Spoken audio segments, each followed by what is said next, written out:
మన తండ్రి కుమార పరిశుద్ధాత్మ దేవునికి వందనాలు స్తోత్రాలు చెల్లించుకుంటూ ప్రియమైన దేవుని బిడ్డలారా, దేవుడు మనల్ని క్షేమంగా కాపాడి ఈ దినమందు వాక్యం ధ్యానించే కృప దయచేసినందుకు దేవునికి స్తోత్రములు. ఈ దినమందు పుట్టిన దినము వివాహ దినం జరుపుకుంటున్న బిడ్డలను దేవుడు అత్యధికంగా దీవించి ఆశీర్వదించాలని మేము ప్రార్థిస్తున్నాము. ఈ సంవత్సరాది సంవత్సరాంతం వరకు దేవుని కృప మీకు మెండుగా ఉండాలని కూడా మేము కోరుకుంటున్నాము. అట్టి దీవులతో మీరు నింపబడుదురుగాక. దేవుడి దినమందు మనకిచ్చిన వాక్యము అపోస్తలుడైన పౌలు కొరింథీయులకు రాసిన 2వ పత్రిక 10వ అధ్యాయము 4వ వచనం చదువుకున్నాం.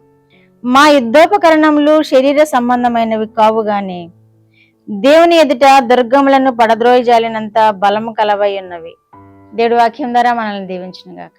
యుద్ధోపకరణములు అంటే యుద్ధం చేయడానికి ఉపయోగించే యుద్ధోపకరణములు అన్నమాట. యుద్ధం చేయడానికి ఉపయోగించే వస్తువులు. పూర్వము పాత నిబంధన గ్రంథంలో చూస్తే రాజులు యుద్ధోపకరణాలను ధరించేవారు. వారు యుద్ధభూమికి వెళ్ళి ప్రత్యర్థులు వారి సరిహద్దుల్లోనూ, యువతల వారు మన రాజులు వీరి సరిహద్దుల్లో నిలబడి యుద్ధాలు చేస్తూ ఉండేవారు.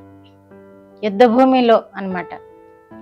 యుద్ధభూమిలో వాడేవి ఏంటంటే కత్తులు, డాళ్ళు ఇవి వాడతారు. కానీ అపోస్తలుడైన పౌలు అంటున్నాడు, మా యుద్ధోపకరణములు శరీర సంబంధమైనవి కావు అంటున్నాడు. రాజులైతే కత్తులు, డాళ్ళు ఉపయోగించి శరీర సంబంధమైన యుద్ధాలు చేసేవారు. అపోస్తలుడైన పౌలు అయితే శరీర సంబంధమైనవి కావు, కానీ దేవుని ఎదుట దుర్గములను పడద్రోయజాలినంత బలము గలవై ఉన్నవి అని కూడా తెలియజేస్తున్నాడు. ఎక్కడిది ఈ బలము అంటే దేవుని ఎదుటనే దుర్గములు పడగల బలం ఎక్కడిది అంటే దేవుని యొక్క శక్తి, దేవుని యొక్క మహిమ, ప్రభావములు. ఎరుకో గోడలను కూల్చడానికి వారు ఏం చేశారు? ఇశ్రాయేలీయులు యాజకులను ముందు పెట్టుకొని మందసమును మోస్తూ ఉండగా వెనకాల ఇశ్రాయేలీయులు నడుస్తూ ఉండేవారు. అదే దుర్గములను పడవేసే దేవుని యొక్క బలము. ఆ దుర్గాన్ని పడవేసింది కదా, ఆ మందసములో ఏమున్నాయి? 10 ఆజ్ఞల పలకలు ఉన్నవి, వాక్యం ఉంది అక్కడ. దేవుని యొక్క శక్తి మందసంలో ఉంది, దేవుడే ఉన్నాడు మందసంలో అనుకోవాలి మనం. కనుకనే ముందుగా మందసం వెళుతూ ఉన్నప్పుడు వెనకాల ఇజ్రాయేలీలు ఫాలో అయ్యారు. మన యుద్ధోపకరణములు ఈ కత్తులు, కటార్లు కాదు. అపోస్తలుడైన పౌలు చెప్పినట్లుగా మా యుద్ధోపకరణములు శరీర సంబంధమైనవి కావు అని చెప్పినట్లుగా మనము కూడా, కానీ దేవుని ఎదుట దుర్గములను పడవేసే శక్తి కలవై అంటున్నాడు. అలాగే దేవుడు అద్భుత కార్యాలు, మహాశ్చర్య కార్యాలు ఆయన ఎదుటనే జరిగిస్తాడు. ఆయన ఉంటే జరిగిస్తాడు. ఎరుకో గోడలను ఏమీ చేయకుండానే కూల్చివేశాడు. దేవుణ్ణి ముందు పెట్టుకున్నారు వాళ్ళు. మనము కూడా ముందు పెట్టుకున్నప్పుడు మనము కూడా ఏ శక్తులను ఆశ్రయించక్కర్లా, యుద్ధోపకరణములను ఆశ్రయించక్కర్లా. దుర్గములను పడవేసే శక్తి మనకి దేవుడు ఇస్తాడు. ఎప్పుడు అంటే దేవుణ్ణి మనం ముందు పెట్టుకున్నప్పుడు. ఈ సంవత్సర కాలంలో దేవుణ్ణి మనం ముందు పెట్టుకోవాలి అని ఈ వాక్యం మనకు తెలియజేయబడుతుంది. మన ముందు ఏ శత్రు సమూహం ఉన్నా కానీ, మనకి విరోధులు ఉన్నా కానీ, మన దేవుణ్ణి మనం ముందు పెట్టుకొని మనం ప్రయాణం సాగిస్తూ ఉండినప్పుడు మన దేవుడు ఎలాంటి వాడు? దుర్గములను పడవేయగలిగిన శక్తి కలిగిన వాడు.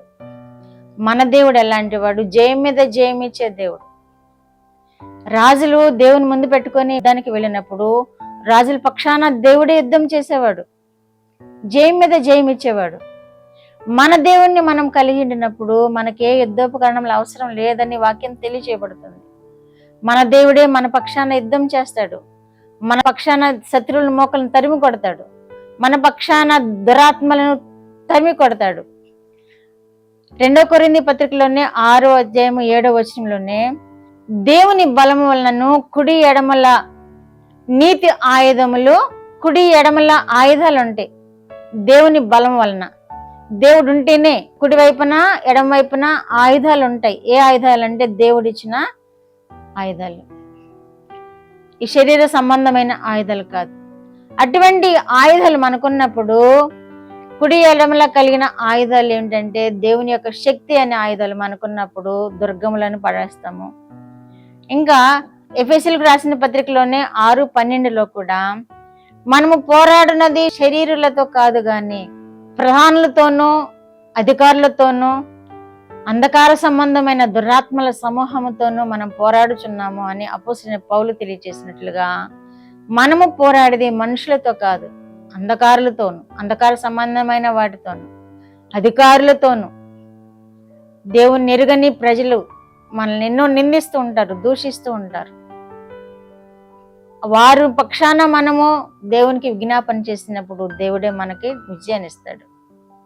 కనుక మనము మన యుద్ధోపకరణములను దేవుని యొక్క కృపయే మనకి అనుగ్రహిస్తుంది.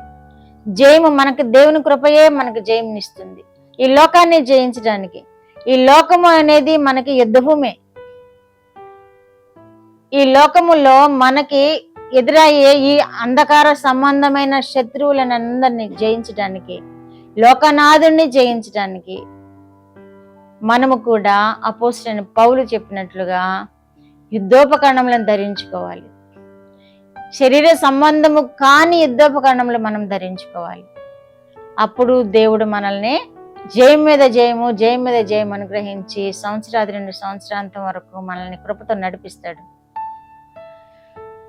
అంధకార సంబంధమైన దురాత్మలను జయించాలి అంటే అపోస్తలుడైన పౌలు ఎఫెసీయులకు రాస్తూ 6వ అధ్యాయము 12వ వచనం నుండి క్రిందకి వెళితే, నడుమునకు సత్యమును దట్టి కట్టుకోవాలి అంటున్నాడు, నీతి అను మైమరువు తొడుక్కోవాలి అంటున్నాడు, స్వార్థ వలనైనా సిద్ధ మనసును జోడు తొడుక్కోవాలంటున్నాడు, విశ్వాసమును డాలు పట్టుకోవాలి అంటున్నాడు, రక్షణను శిరస్త్రాణం కలిగి ఉండాలంటున్నాడు, వాక్యమును ఖడ్గమును పట్టుకోవాలంటున్నాడు. ఇవే మనకి ఆయుధాలు. హల్లెలూయా. ఈ ఆయుధాలు మనం ధరించుకోవాలి. ఈ ఆయుధాలు ఎవరిస్తారు? దేవుడు ఇస్తాడు మనకి. ఈ ఆయుధాలు ధరించుకున్నప్పుడు ఈ లోకంలో అంధకార శక్తులను జయిస్తాము, లోకాధికారులను జయిస్తాము, చీకటి శక్తులను జయిస్తాము, విరోధులను జయిస్తాము, అందరినీ జయిస్తాము. జయంతో మనం ముందుకు వెళ్తాం ఈ సంవత్సరం. కనుక ఈ యుద్ధోపకరణలను మనం ధరిద్దాము. ఈ లోక సంబంధమైనవి కాకుండా ఆత్మీయ సంబంధమైన యుద్ధోపకరణలు ధరించి ఈ సంవత్సరం అంతయు మనం జయ జీవితం జీవిద్దాం. ప్రార్థన. మా దేవ, మా ప్రియ పరలోక ప్రభువా, మీ పరిశుద్ధ పాదములకు వందనాలు, స్తోత్రాలు. మా రక్షకుడైన యేసయ్య స్తోత్రములు, పరిశుద్ధాత్మ దేవ స్తోత్రములు, ఇచ్చిన వాక్యం కొరకు స్తోత్రములు. విన్న బిడ్డలందరినీ ప్రభువా మీరు ఆ విధముగా నాయన యుద్ధోపకరణములను ఇచ్చి ఈ లోకంలో జీవితంలో జయ జీవితం జీవించే కృప దయచేయమని యేసుక్రీస్తు వారి పేరిట ఈ మనవులు మీ పాదముల యొద్ద వేడుకుంటున్నాను పరమ తండ్రి. ఆమేన్.